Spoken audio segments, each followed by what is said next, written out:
बोल अब सच का सुप्रभात होगा। बोल अब झूठ तार तार होगा। बोल चाहे सच जितना भी कड़वा होगा।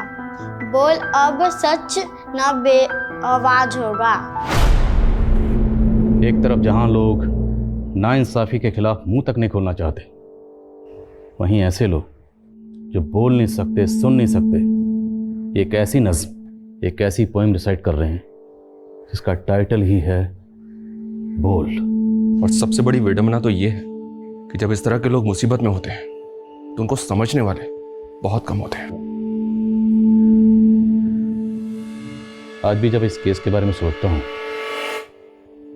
तो थोड़ा जज्बाती हो जाता हूं, क्योंकि इस केस में गुजरा एक एक दिन ऐसा था जिसे जिंदगी में कभी भुलाया नहीं जा सकता।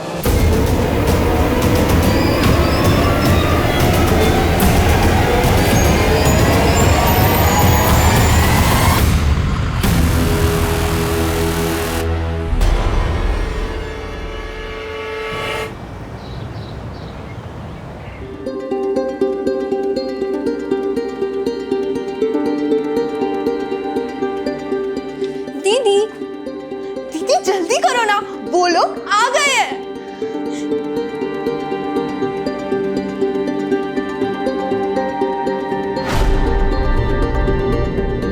हाँ हाँ दीदी, अब तो एकदम मस्त लग रहे हो। मेरे होने वाले जीजू ना लट्टू हो जाएंगे। समीर के पापा के गुजरने के बाद समीर ने पूरी घर की जिम्मेदारी संभाली है। पढ़ाई के साथ साथ वो जॉब भी करता था और आज पूरी मेहनत से उसने इंपोर्ट एक्सपोर्ट का बिजनेस जमाया है। हमारी संध्या भले ही सुन बोल नहीं सकती है, लेकिन इसने भी कभी जीवन से हार नहीं मानी, खुद अपने पैरों पे खड़ी हुई है। और हाँ, मेरी दीदी एनजीओ में टीचिंग भी करती है और साथ ही साथ ना एक जॉब भी करती है। काजल, बुरा मत मानिए, वो क्या है ना, थोड़ी मुंहफट है ये। मैं क्या बोल रही थी, समीर को संध्या से बात करनी थी तो। हाँ हाँ काजल बेटा, जाओ इन्हें टेरेस पर ले जाओ।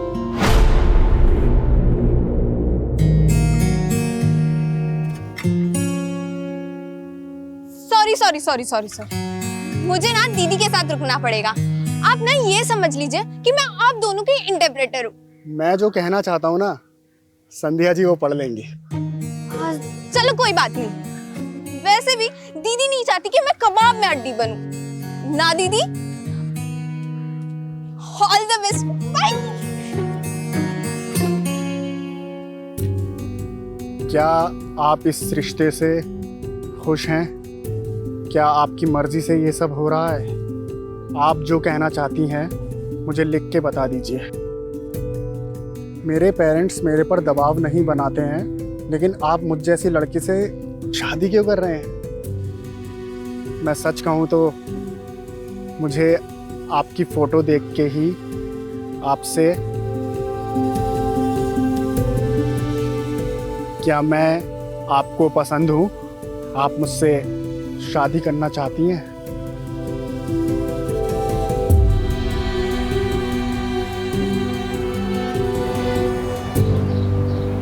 बेटा नाश्ता ले आओ। गोपाल जी, समीर की माँ कह रही थी कि 25 दिन बाद ना शादी का बहुत अच्छा मुहूर्त है। लेकिन इतनी जल्दी शादी की तैयारियां कैसे होंगी? सब हो जाएगी।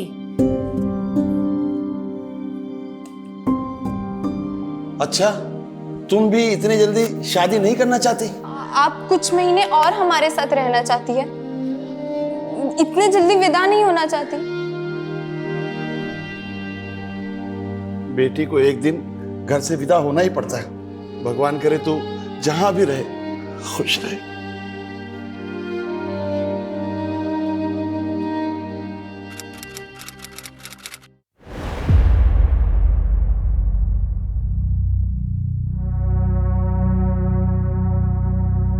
अरे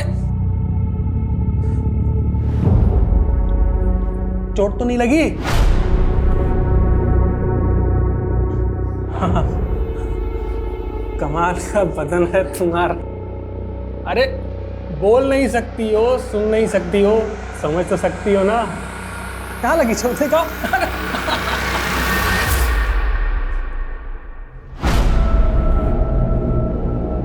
संध्या वेरी पंक्चुअल, रोज 8:30 बजे तुम आ जाती हो। हाँ हाँ शुरू करो।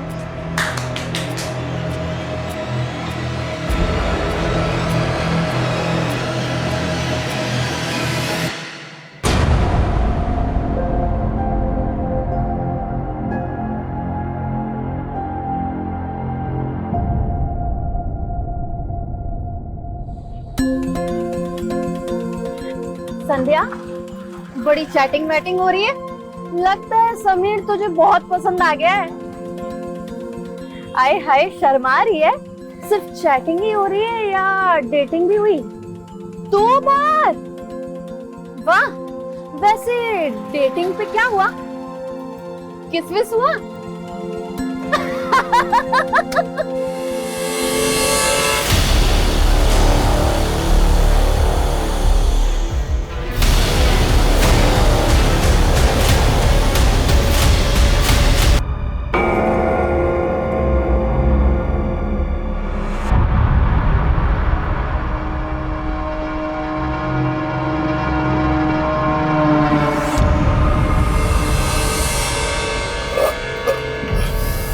बल्ले होए, बड़ा ही बढ़िया मुर्गा बनया सी, स्वाद ही आ गया यार। अरे कितना बार बोला ये नॉनवेज फूड का बात मत किया कर। आज से 12 दिन तक कुछ नहीं खाएगा। 12 दिन तक मेरा उपवास है। और 9 दिन के नवरात्रे तो सुने थे, 12 दिन के कौन से उपवास हो गया? 12 दिन का प्रजापति अमावस्या है। ये उपवास करने से इंसान का सारे पाप धुल जाता है। ओए केड़े पाप होए? तू तमिलनाडु में किसी का मर्डर तो नहीं करके आया है? नहीं चुप कर, तेरे को बोला तू पंजाब में कांड करके आया। और चल काम कर अपना।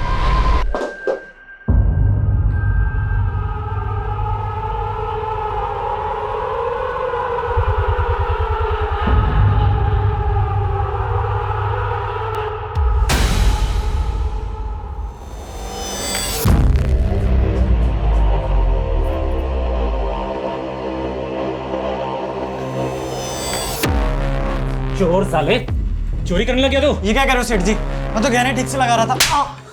झूठ मत बोल, संध्या ने मुझे सब बताया। एक गहना तेरी जेब में भी है ना? नहीं। चल बाहर चल, बाहर चल, चेक करा। ये क्या है? सेठ जी गलती हो गई। अभी तुझे जेल की हवा खिलाता हूँ।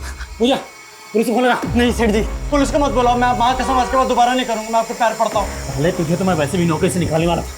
चल भाग यहाँ से। और क्या रहा है? और क्या रहा है? और क्या रहा है उसे? इनका शक्ल दिखाई ना, जान ले लूंगा तेरी। चल भाग यहाँ से, भाग।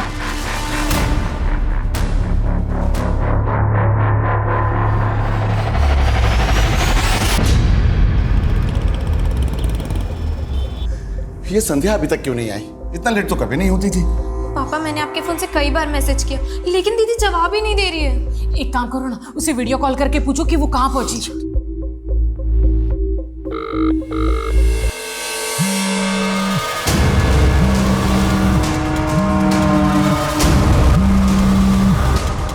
पापा, कहीं दीदी जीजू से तो मिलने नहीं चली गई? अरे वो हमें बिना बताए समीर जी से मिलने नहीं जाएगी। हाँ, पर कल मैंने उनके फोन पे मैसेजेस देखे थे। जीजू ना दीदी को मिलने बुला रहे थे। समीर जी को फोन करके देखता हूँ। आप जिस नंबर को डायल कर रहे हैं वो इस समय स्विच। समीर जी संध्या मिली क्या? नहीं, पता नहीं किस मुसीबत में होगी। मैं काम करता हूँ, पुलिस के पास जाता हूँ। उनकी रिपोर्ट लिख ली, बेचारी अपनी तकलीफ किसी से बोल भी नहीं सकती। पता नहीं ऊपर वाला भी उसकी सुन रहा है कि नहीं।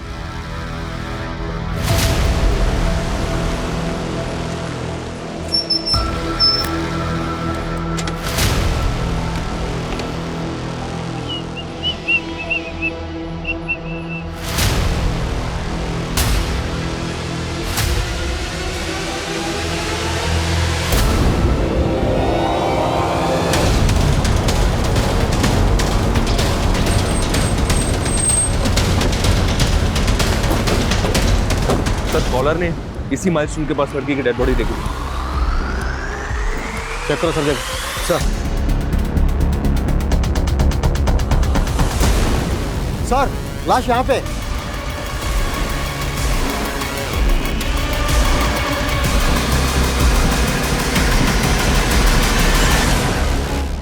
बहुत ही ब्रूटल मर्डर है सर। जिंदा सांस चल रही, उठाओ लड़की। सर एम्बुलेंस को फोन करो। एम्बुलेंस का टाइम नहीं है, जल्दी उठाओ, पास में हॉस्पिटल है, वहां लेके जाओ, जल्दी जल्दी।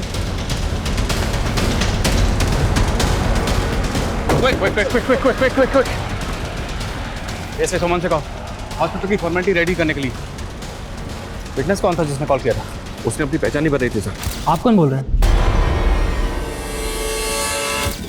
पहचान नहीं बताई, ऐसा क्यों किया? पता करो विटनेस कौन था, हो सकता है वो जानता हो लड़की कौन है। पता करो।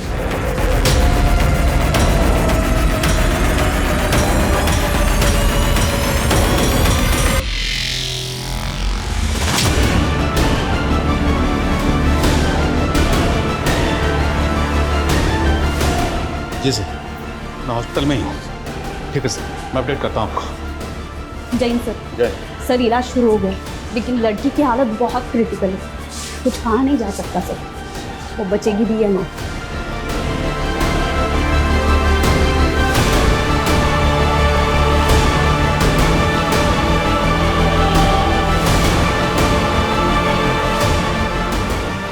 सर उस कॉलर की कोई अपडेट नहीं, जिसने कंट्रोल रूम में कॉल करके लड़की के बारे में बताया था। सर जिस नंबर से उसने कॉल किया था वो लगातार बंद आ रहा है। हमें इन्फॉर्म करके फ़ोन बंद कर लिया। पता करो वो नंबर किसके नाम पर रजिस्टर्ड है।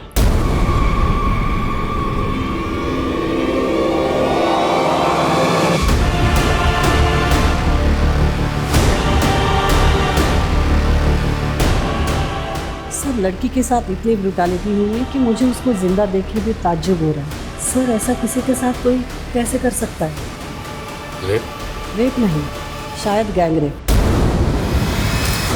रेपिस्ट इतने वहशी थे कि उन्होंने रेप के बाद लड़की के प्राइवेट पार्ट को बुरी तरीके से डैमेज कर दिया। हाथों की सारी उंगलियों में फ्रैक्चर्स, लगता है जैसे बुरी तरह से मरोड़ दिया। धार चाकू से जगह जगह काट दिया। कांच के टुकड़े मिले हैं वहां से, लगता है कांच की बोतल घुसा दी। लड़की होश में कब तक आ जाएगा? सर जिंदा लाश की तरह है, अभी कहा नहीं जा सकता कि वो सर्वाइव करेगी या नहीं।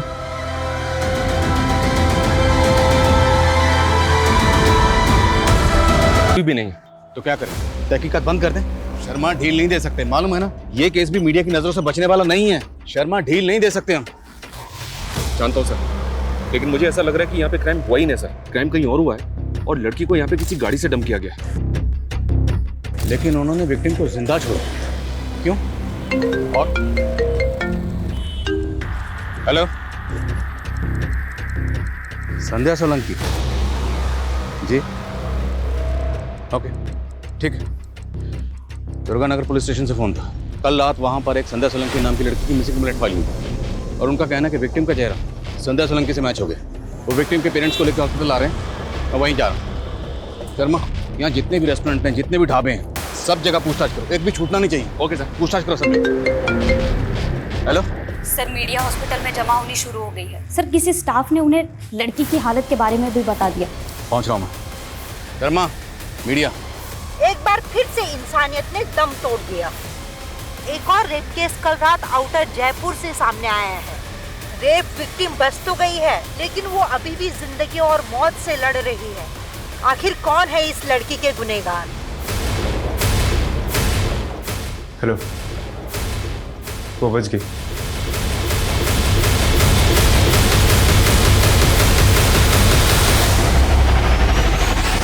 साहब, दुर्गानगर पुलिस वालों से मैंने बहुत कहा कि कुछ कीजिए, कुछ कीजिए, लेकिन उन्होंने कुछ भी नहीं किया।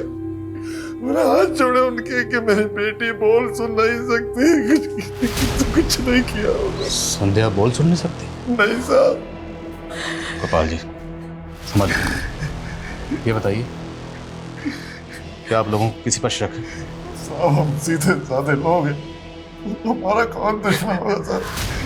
आपने संध्या को जब आखिरी बार सही सलामत देखा था, तो घर से कहाँ गई थी? कल सुबह वो एक एनजीओ में अपने जैसे दिव्यांग बच्चों को पढ़ाती है, 8:30 से 10:30 बजे तक, और फिर अपनी नौकरी पे जाती है। नौकरी करने कहाँ जाती? साहब वो एक गहने जेवर की दुकान पे। दुकान कहाँ पे? वानी विहार में। वानी विहार? आप रहते हैं दुर्गा नगर में और दुकान है वानी विहार में, लेकिन संध्या हमें जख्मी हालत में सीकर हाईवे पर मिली, जो इस रोड से बिल्कुल अलग है।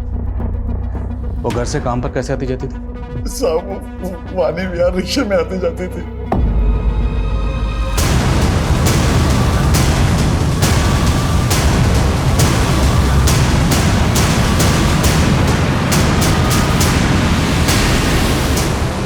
सर, संध्या के पेरेंट्स ने किसी पे शक नहीं जताया। हो सकता है केस की तरह संध्या के साथ ये सब रैंडम क्रिमिनल्स ने किया होगा। सर, मीडिया भी तो यही कह रहा है। सुमन, जरूरी नहीं है जो मीडिया कह रहा है हम भी उसी को सच मान लें। हमें अपना काम अपने तरीके से करना है। हमें पर्सनल और आउटसाइडर हर एंगल को इन्वेस्टिगेट करना है।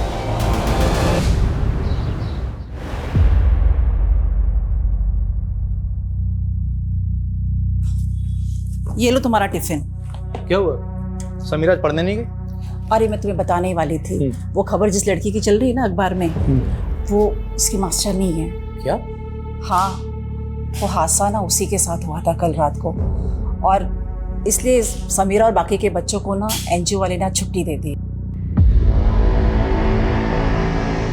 अरे अब्बू आज दुकान नहीं गए? जा रहा था, चल जाते हुए तुझे भी काम पे छोड़ देता हूँ। जी अब्बू। खुदा हाफिज अम्मी। खुदा हाफिज बेटा। सर जी, संध्या तो रोज की तरह शाम को 7 बजे यहाँ से चली गई। संध्या रहती है दुर्गा नगर में, पर हमें जख्मी हालत में वो सीकर हाईवे पर मिली। वहाँ कैसे पहुँच गई? सर मैं ये कैसे बता सकता हूँ, आप पूजा से पूछिए ना, ये दोनों साथ में घर जाती हैं। हाँ सर, हम एक साथ ऑटो में घर जाते हैं, लेकिन कल मुझे कहीं और काम था, इसलिए वो अकेले चली गई। इस एरिया में जितने भी ऑटो वाले हैं सबसे इंक्वायरी करो। ज्वेलरी शॉप से लेकर क्राइम सीन तक जहाँ भी सीसीटीवी है, मुझे कल की सबकी फुटेज चाहिए। क्या संध्या पे किसी लड़के की बुरी नजर थी? आपको किसी पे शक? सर, मुझे उस योगेश पे शक है, उसी ने बदला लिया है संध्या से। कौन योगेश? सर, योगेश यहीं काम करता था, 2 दिन पहले उसकी चोरी पकड़ी गई थी। संध्या ने ही उसकी चोरी पकड़ी थी।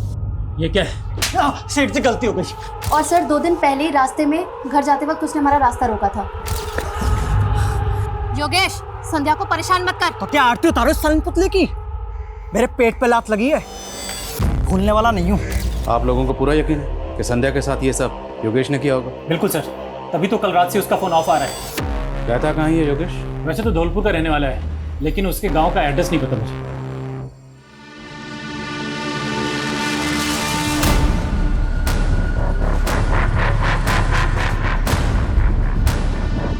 सर, संध्या तो उस दिन भी हर रोज की तरह क्लास खत्म करके चली गई थी 10:30 बजे। तुम्हें कुछ तो हिंट होगा कि संध्या के साथ ऐसा कौन कर सकता है? सर, हमें तो समझ में ही नहीं आ रहा कि एक बेजुबान लड़की के साथ कोई ऐसी हरकत करेगा।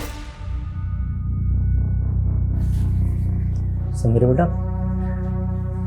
क्या हुआ? बड़ी गुमसुम सी बैठी। पता नहीं इसके मन में क्या चल रहा है। आज तो सुबह से इसने ठीक से खाना भी नहीं खाया है। शायद अपने मास्टरनी के लिए दुखी है। सर, उस कॉलर का पता चल गया जिसने उस रात संध्या को सीकर हाईवे पे देखा था। अंकित शर्मा नाम है उसका। थाने बुलवा लिया उसे? सर, मैं उस लड़की को बिल्कुल नहीं जानता। तो जब मैं उसे वहाँ देखा मुझे लगा वो मर गई है, इसलिए कंट्रोल रूम फ़ोन कर दिया। कंट्रोल रूम फ़ोन किया लेकिन अपने बारे में कुछ नहीं बताया, फिर उसके बाद अपना फ़ोन स्विच ऑफ कर लिया। क्यों? सर, वो मुझे ब्लड फोड़ती है और मैं ज़रा सा भी खून देखता हूँ तो बेचैन हो जाता हूँ, और वो लड़की तो खून से लथपथ थी सर। मुझे चक्कर आ गया सर। मैं बार बार उसके बारे में बात नहीं कर सकता सर। अभी भी उसके जिक्र से मेरे बदन कांप रहा है सर।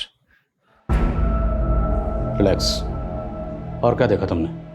सर, मैंने कुछ नहीं देखा सर। देखो, अभी प्यार से बात कर रहा हूँ। अगर मुझे बाद में पता चला कि तुमने कुछ झूठ बोला था तो फिर बहुत बुरा होगा। सर, मैं क्यों झूठ बोलूँगा सर? सर, मैंने ही फ़ोन करके आप लोग को इन्फॉर्म किया और उसकी जान बचाई सर। ठीक है, जाओ। नजर रखो इस पे। वारदात वाली रात इसकी एक्टिविटी चेक करो। हो सकता है इस क्राइम में शामिल हो, और हमें फ़ोन करके इन्फॉर्म करना इनकी प्लानिंग का हिस्सा है।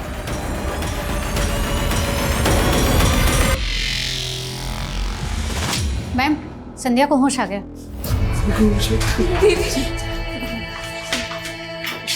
संध्या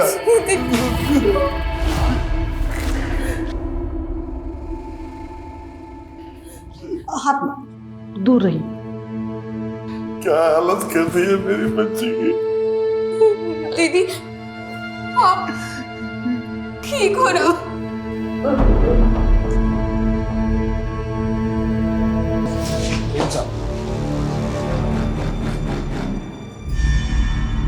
गोपाल जी, हम संध्या से कुछ सवाल पूछना चाहते हैं, लेकिन इसमें हमें आप लोगों की मदद की जरूरत है। काजल बेटा, साहब जो भी बोले ना, तू संध्या से पूछ ही बता। काजल बेटा, हम ये जानना चाहते हैं कि आपकी दीदी के साथ जिसने ये किया, क्या वो उसे जानती है? प्लीज। दीदी, आपके साथ जिसने ऐसा किया, आप उसको जानती हो? कौन है वो?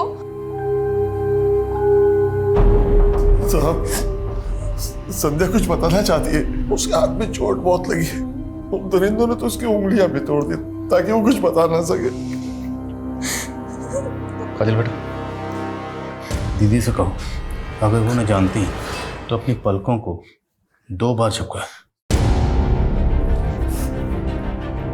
दीदी, आप अगर उनको जानती हो तो अपने पलके 2 बार झपकाओ।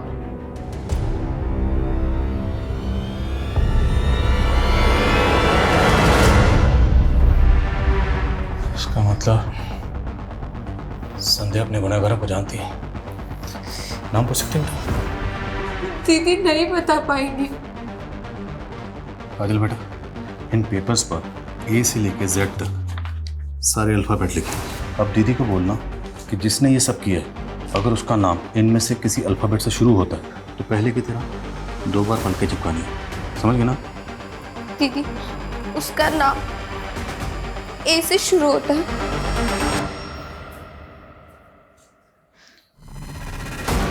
नेक्स्ट पूछो। बी।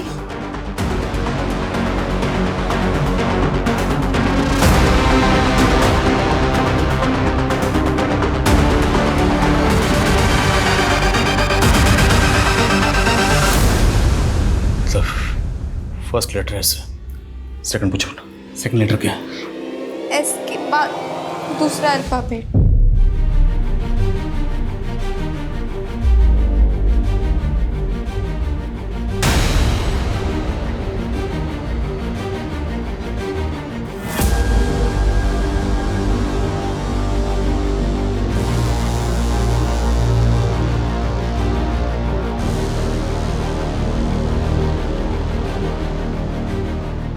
बस कीजिए, पेशेंट की तबीयत खराब हो रही। जाइए आप प्लीज। संध्या के क्रिमिनल के नाम के इनिशियल 3 अल्फाबेट्स SAM है। कौन है ये? कुछ अंदाजा आप लोगों को? पापा, जीजू के नाम में भी पहले ऐसे ही आता है। संध्या शादीशुदा? नहीं साहब, अभी कुछ दिनों में शादी होने वाली थी। जिस लड़के से शादी होने वाली है उसका नाम क्या? समीर।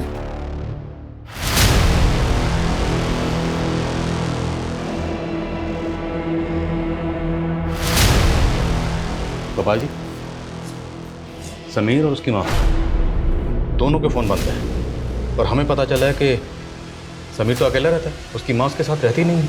माँ गांव में रहती थी, वो इस रिश्ते के लिए यहाँ आई थी। गाँव कौन सा? भिवानी, ये बिमलेश की दूर की रिश्तेदार है। तो आपके पास गांव का एड्रेस तो होगा? एड्रेस वो मुझे सिर्फ गांव का मालूम है, एड्रेस मुझे नहीं पता। वो मुझे यहीं जयपुर में मिली थी। समीर की पूरी हिस्ट्री बता करो, लुकआउट नोटिस जारी करो उसके लिए और भिवानी पुलिस से कांटेक्ट करो। पता करवाओ भिवानी पुलिस से कि समीर की माँ भिवानी में कहाँ रहती है। एक्सक्यूज मी डॉक्टर, संध्या से मिल सकते हैं? मैं अभी आपको अलाउ नहीं करूँगी।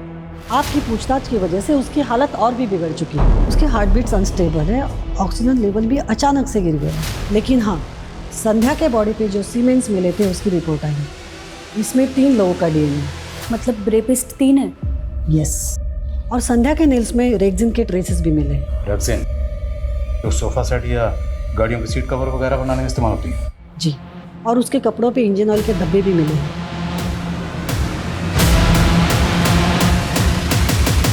नहीं सर, कुछ भी नहीं है। इस एरिया में कोई भी गैरेज नहीं है सर। ये एरिया रात में काफी सुनसान भी रहता है। यहाँ सिर्फ हैवी वेट व्हीकल्स और बसेज ही चलती हैं। आसपास इंक्वायरी भी की लेकिन कोई विटनेस नहीं मिला। संध्या के नेल्स में रेक्सिन के ट्रेसेस मिले। उस तरह का रेक्सिन गाड़ियों के सीट कवर बनाने में इस्तेमाल होता है। तो सर शायद संध्या का रेप किसी व्हीकल में हुआ। इस स्ट्रगल के दौरान रेक्सिन उसके नेल में आ गए। मीडिया इस केस को किस से जोड़ रही है? केस में भी तो यही हुआ था सर, चलती बस में रेप हुआ था। केस में क्रिमिनल रैंडम थे, लेकिन यहाँ संध्या क्रिमिनल को जानती है। उनमें से एक का नाम SAM से शुरू होता है। सैम समीर से मैच होता है, लेकिन संध्या के जान पहचान के जितने भी लोग सबके बारे में पता करो और उसके फ़ोन की कॉन्टैक्ट लिस्ट भी स्कैन करो। देखो कि किस किस का नाम SAM से शुरू होता है। और यहाँ से 7 किलोमीटर दूर जो टोल नाका है उसकी CCTV फुटेज स्कैन करो। विटनेस ने हमें फ़ोन किया था रात के 12 बजे के आसपास। रात को 12 बजे के आसपास उस टोल नाका से जितनी भी गाड़ियाँ गुजरी हैं सबकी लिस्टिंग करो, सबको स्कैन करो। एक भी गाड़ी छूटनी नहीं चाहिए।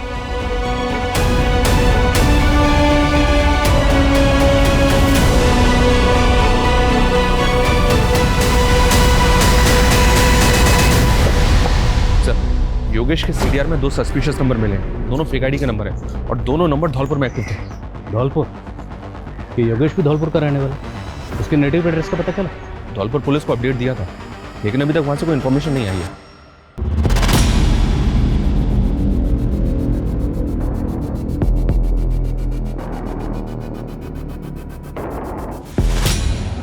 और हम सिर्फ योगेश और समीर तक नहीं रुक सकते। संध्या जिस ऑटो रिक्शा में ट्रैवल करती थी सब ड्राइवर्स को इकट्ठा करो, सबका DNA लो। ये इलाके के जितने भी हिस्ट्री शीटर्स हैं, सेक्स ऑफेंडर्स हैं, सबका DNA लो। जब तक रेपिस्ट मिल नहीं जाते हम चैन से नहीं बैठेंगे। सर मैंने आपको इन्फॉर्म किया और आप मेरा ही DNA ले रहे हैं। मैंने कुछ नहीं किया सर। अगर तुमने कुछ नहीं किया तो बेडर क्यों रहे हो? काम है सर, संध्या जिस ज्वेलरी शॉप में काम कर रही थी उस शॉप के बाहर की कई दिनों की CCTV फुटेज चेक की हमने। उसमें से ये फुटेज मिली है। इस फुटेज में संध्या और पूजा को एक लड़की फॉलो करते हुए दिख रही है। क्या आप इस लड़की को जानते हो? नहीं मैडम। नहीं सर, मैं इस लड़की को नहीं जानती, पहले कभी भी नहीं देखा। किसी भी सूरत में पता करो कि लड़की कौन है। हो सकता है लड़की संध्या को जानती हो, और ये भी चांसेस हैं कि लड़की खुद इस कांड में इन्वॉल्व है।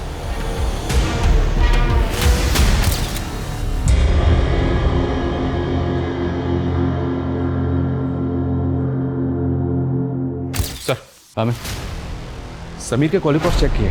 उसका अंकित और योगेश के साथ तो कोई कनेक्शन नहीं मिला, लेकिन उसके कॉल रिकॉर्ड्स में एक स्ट्रेंज बात पता चली है। समीर संध्या से ज़्यादा संध्या की माँ बिमले से बातें किया करता था। इसमें अजीब बात क्या है? सर बातें जितनी फ्रीक्वेंटली और लंबी लंबी होती थी वो थोड़ा अजीब है। और बिमलेश संध्या की सगी माँ भी नहीं है। तुम कहना चाहते हो कि समीर और बिमलेश के बीच में कोई अफेयर? ये सब तुम्हारी वजह से हुआ। ना तुम संध्या की शादी समीर से तय करती, ना ये सब होता। मैं तो बस यही चाहती थी कि संध्या का घर बच जाए, उसकी शादी हो जाए। मुझे नहीं पता था कि उसके साथ ऐसा होगा।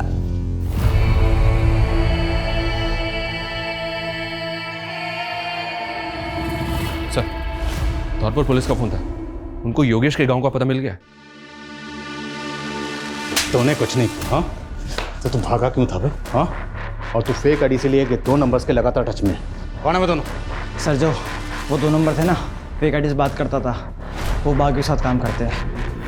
तेरा बागियों के साथ क्या कनेक्शन है? वो मैं उनके साथ मिलकर अपने मालिक रमन से बदला लेना चाहता था, इसलिए हमने उसकी दुकान लूटने का प्लान किया था। पर ये हादसा होने के बाद हमने कुछ नहीं किया।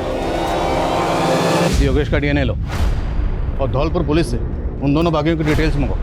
पूरे चांसेस हैं कि इसने उन दोनों के साथ मिलकर संध्या का रेप किया होगा।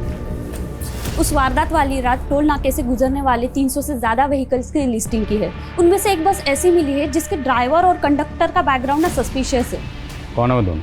ये जोगिंदर है और ये नरसिम्हा। फोरेंसिक करवाओ इनकी बस को। Okay sir.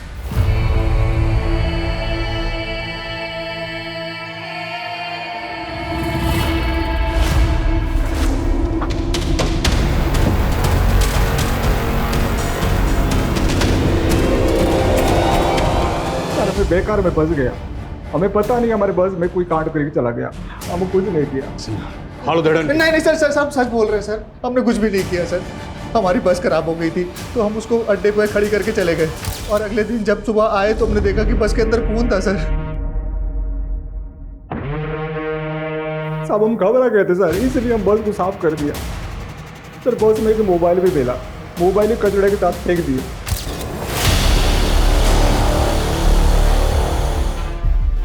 यहाँ पे था जी। अच्छी तरह से सर्च करो।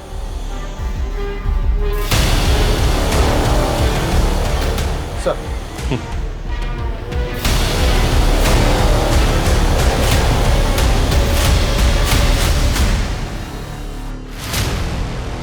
यस सर ये फोन और खून लगा हुआ ये शर्ट का टैग, हो सकता है स्ट्रगल के दौरान क्रिमिनल की शर्ट से निकल गया। डालो गाड़ी में दोनों को। इन दोनों की बातों का भरोसा नहीं कर सकते। इन दोनों के डीएनए को रेपिस्ट के डीएनए से मैच करवाओ और पता करो क्या वारदात वाली रात इनकी बस में किसी ने कुछ होते हुए देखा था। ये टैग कौन सी टेलर शॉप का पता करो और फोन का डाटा रिट्रीव करो। Yes sir. हाँ समान। सीसीटीवी फुटेज में संध्या और पूजा का पीछा करने वाली लड़की का पता चला है दिल्ली पुलिस से। सर उसका नाम पायल राय है और वो एक प्रोस्टिट्यूट है। प्रोस्टिट्यूट? जी हाँ सर। 2 साल पहले दिल्ली पुलिस ने उसको एक ब्रॉथल से रेस्क्यू किया था। थाने बुलवा। सर मेरा इस क्राइम से कोई लेना देना नहीं है। वो मैं समीर की वजह से संध्या से मिली थी। आप जानते हैं समीर को? जी बहुत अच्छे से जानती हूँ। शादी की थी मैंने उससे, उसके कारण मैंने अपनी फैमिली को छोड़ दिया। उस कमीने ने मेरा सौदा करके मुझे बेच दिया। सर बड़ी मुश्किल से लाइफ नॉर्मल कर पाई हूँ, लेकिन कुछ दिन पहले मैंने संध्या को और समीर को मार्केट में देखा था। मुझे यकीन हो गया था कि वो संध्या के साथ वही करता जो उसने मेरे साथ किया। मैंने पता किया संध्या उसी मार्केट में ज्वेलरी शॉप में काम करती है। मैं संध्या को सब कुछ बता देना चाहती थी, लेकिन उससे मिलके पता चला वो बोल सुन नहीं सकती, इसलिए मैंने उसे लिख के सब कुछ बता दिया था। फिर हम दोनों ने उसको रंगे हाथों पकड़ने का प्लान बनाया। लव यू संध्या।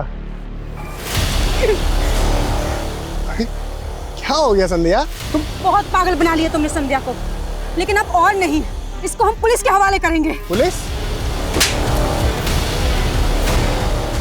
हमने तो सोचा था इसको अरेस्ट करवा देंगे, लेकिन वो भाग गया। सर यही है दुकान है एसएस टेलर्स। दुकान तो बंद है। हाँ सर, लेकिन मैंने मालूम किया इस दुकान का मालिक यहीं पास में रहता। ये समीर को तो अपना दूर का रिश्तेदार बता रही थी, और जिससे संध्या की शादी करवाना चाहती थी वो एक नंबर का धोखेबाज आदमी है। कई लड़कियों का सौदा कर चुका है वो। मुझे कुछ नहीं पता। झूठ मत बोल। फोन करती थी ना समीर को बार बार, तेरी बातें होती थी उससे, लंबी लंबी बातें। क्या बातें होती थी? तू भी उसके धंधे में शामिल है? साहब मैं उसे ठीक से जानती भी नहीं, वो तो सावित्री की बातों में आ गई मैं। सावित्री से भी तेरी कोई रिश्तेदारी नहीं, सब पता कर लिया हमने। वो साहब वो सावित्री है ना, वो लड़का लड़की की शादी करवाती है ना, तो उसने मुझे कहा कि अगर मैं समीर की शादी संध्या से कराऊँ ना तो वो मुझे बहुत सारे पैसे देगी। शर्म नहीं आई? अपनी ही बेटी का सौदा कर रही थी। अब सच सच बताओ, सावित्री और समीर कहाँ है? मैं कह रही हूँ मैं कुछ नहीं जानती। सावित्री को कैसे मिली थी? कहाँ मिली थी? संध्या के बाबा संध्या के लिए लड़का देख रहे थे, पता नहीं उन लोगों को कहाँ से पता चला और वो लोग मेरे पास आए। वो लोग कहाँ से आए कुछ नहीं पता, पर मेरे पास सावित्री का एक नंबर है, पर वो बंद आ रहा है साहब। वो नंबर दो।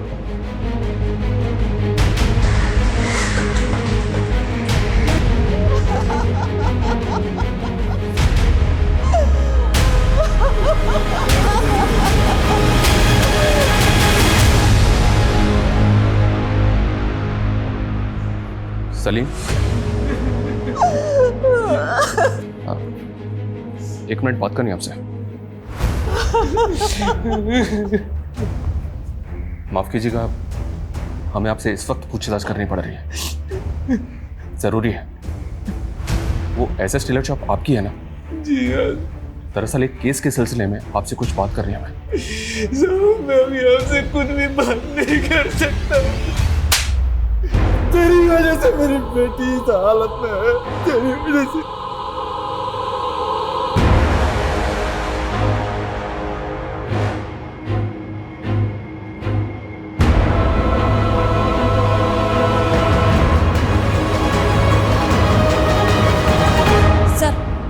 सावित्री का नया एड्रेस मिला है जो उसके दूसरे नंबर के एड्रेस पर रजिस्टर है। इस सावित्री के बारे में पता करो। सावित्री से हमें समीर की लीड मिल सकती है।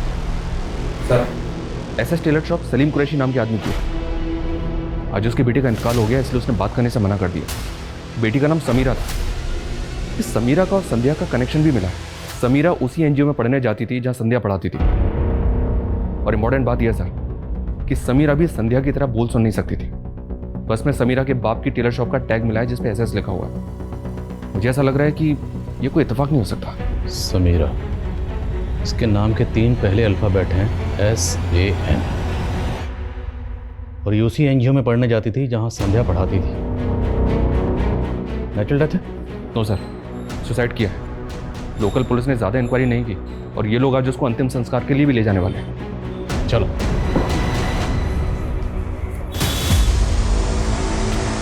समीर कहाँ है?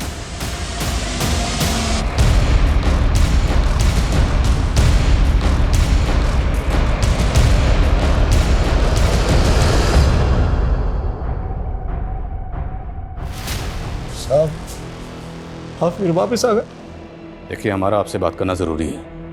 कुछ दिन पहले एक संध्या नाम की लड़की का गैंग रेप हुआ था और संध्या जिस एनजीओ में पढ़ाती थी वहीं आपकी बेटी समीरा पढ़ती थी। और अब हमें पता चला है कि आपकी बेटी समीरा ने खुदकुशी की है। आप कहना क्या चाहते हैं? शैनन, हम जानना चाहते हैं कि आपकी बेटी ने खुदकुशी क्यों की। ये बात तो हमें भी समझ में नहीं आई। समीरा बोल सुन नहीं सकती थी, पिछले कई दिन से गुमसुम थी।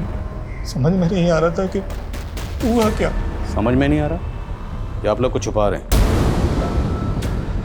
जब तक पोस्टमार्टम नहीं होगा हम बॉडी को दफनाएंगे नहीं। सर, ये क्या बात कर रहे हैं आप? सलीम साहब, कानूनी कार्रवाई है, पोस्टमार्टम जरूरी है।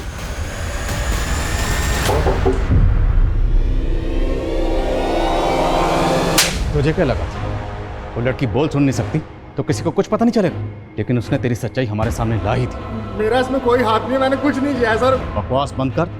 ये बता, तेरे साथ 2 लोग और कौन थे? कोई नहीं था सर। सर, मैं ऐसा करना काम कभी नहीं कर सकता सर। साले लड़कियों के साथ शादी करता है, उनको धोखा देता है, फिर बेचता है। ये गंदा काम नहीं है? हाँ, ये ऐसा नहीं मानेगा। हड़ घेड़ इसके।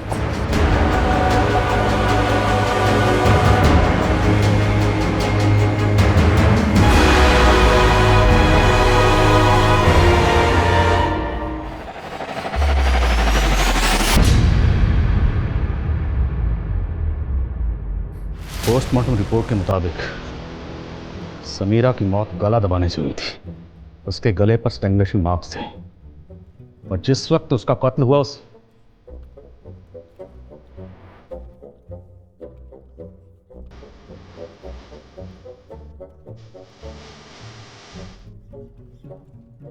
समीरा का कत्ल हुआ था।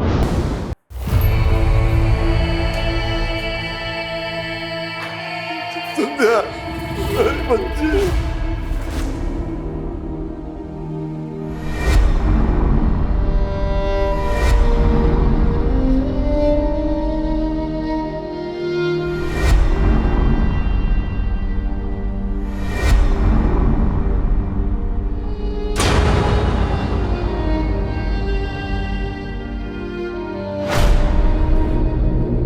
और यह है उसकी पोस्टमार्टम रिपोर्ट। पोस्टमार्टम रिपोर्ट के मुताबिक जिस वक्त उसका कत्ल हुआ वो प्रेग्नेंट थी। और आप लोग ये बात अच्छी तरह से जानते थे कि समीरा प्रेग्नेंट है, इसलिए जानबूझकर उसका पोस्टमार्टम नहीं करवाया। घर की इज्जत बचाने के चक्कर में उसे मार दिया। खुद अपने हाथों से अपनी बेटी को मारा। ऑनर के लिए किया आप लोगों ने। नहीं सर, हमने समीरा को नहीं मारा। झूठ मत बोलो। हाँ, हम जानते थे कि समीरा पेट से थी। कुछ दिनों से बहुत उदास रहती थी समीरा। एक दिन जब उसकी तबीयत बिगड़ी तो मैं उसे डॉक्टर के पास लेकर गई और वहां मुझे पता चला कि समीरा पेट से थी। बोल, ये सब किसने किया? उसने कुछ नहीं बताया हमें। बदनामी के डर से हम तो उसका अबॉर्शन करवाने की सोचने लगे, लेकिन जब परसों मैं काम से वापस आई तो वो फंदे से लटक रही थी। बस सर, यकीन मानिए हमारा, हमें नहीं पता था कि समीरा का किसी ने खून कर दिया। वैसे भी मोहल्ले के सभी लोग उसका मजाक उड़ाने लगे थे। ऐसे लोगों को समाज चैन से कहाँ जीने देता है सर। हमें तो पहले से ही शक था कि एनजीओ में उसके साथ कुछ गलत हुआ। बेचारी एनजीओ के अलावा और कहीं नहीं जाती थी। अरे मुझे क्यों अरेस्ट कर रहे हो? मेरा क्या कसूर है? अबे मालूम है तू बच्चों के साथ क्या क्या करता है? बिठाओ इसको। एसएस, ये टैग तेरी ही दुकान का, किसने सिलवाया था ये? साहब बहुत से लोग सिलवाने आते हैं, चेक करना पड़ेगा। चेक करो अभी के अभी। जी साहब। सर बिलीव मी सर, मैंने कुछ नहीं किया, यकीन। वो तो डीएनए रिपोर्ट से पता चल ही जाएगा। मैं क्या हुआ? ये नहीं हो सकता। क्या नहीं हो सकता?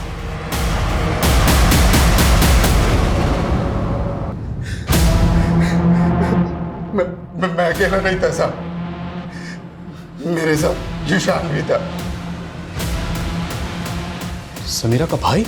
हाँ साहब, और उसका दोस्त फिरोज भी था।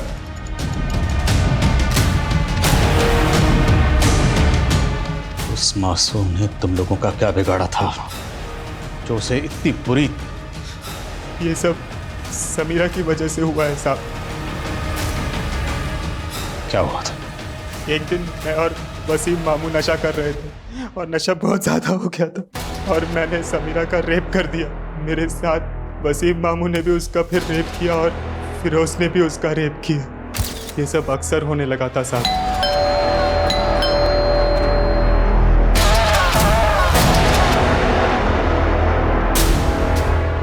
वो नहीं है, बाहर गई, बाहर। उस दिन संध्या ने हम तीनों को समीरा के साथ देख लिया, इसीलिए हमने उसे रास्ते से हटाने का प्लान बना लिया। वो नरसिम्हा और जोगिंदर मुझसे बस ठीक करवाते थे। उस रात भी उनकी बस खराब हो गई थी और वो रोड के पास में बस को खड़ी करके चले गए। मैंने बस को ठीक कर दिया और बस को लेकर हम भवानी बिहार चले गए साहब। हमें पता था कि वो वहीं से ऑटो लेती है, इसीलिए हमने उसे वहीं से उठाने का सोचा और फिर मारने से पहले हमने सोचा कि क्यों ना इसका भी फ़ायदा उठा लिया जाए। हम सबको लगा कि वो मर गई थी, इसलिए हमने उसे बस से फेंक दिया। समीरा को क्यों मारा? वो प्रेग्नेंट हो गई थी, उस डर की वजह से कि वो कहीं किसी को कुछ बता ना दे, हम फंस जाते साहब, इसलिए उसको भी मारना पड़ा।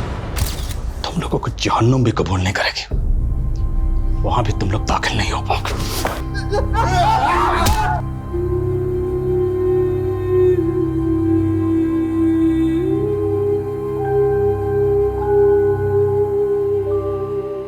सर हमने ऐसे कितने सारे केसेस देखे जिसमें छोटी बच्चियों का उनके अपने ही शारीरिक शोषण करते और वो ये बात अपने माता पिता को भी नहीं बता पाते। और या समीरा तो बोल सुन भी नहीं सकती थी। सर उसके लिए कितना मुश्किल होगा अपने माता पिता को ये बता पाना कि खुद उसके मामा और भाई ने ही उसका शोषण किया है। और संध्या समीरा की हमदर्द बनकर उसकी मदद करना चाहती थी, हालांकि वो खुद बोल और सुन नहीं सकती थी, पर फिर भी वो सच दुनिया के सामने लाना चाहती थी। भले ही संध्या ने सच की इस लड़ाई में अपनी जान गंवा दी, तो उसके जज्बे को सलाम करने का दिल करता है।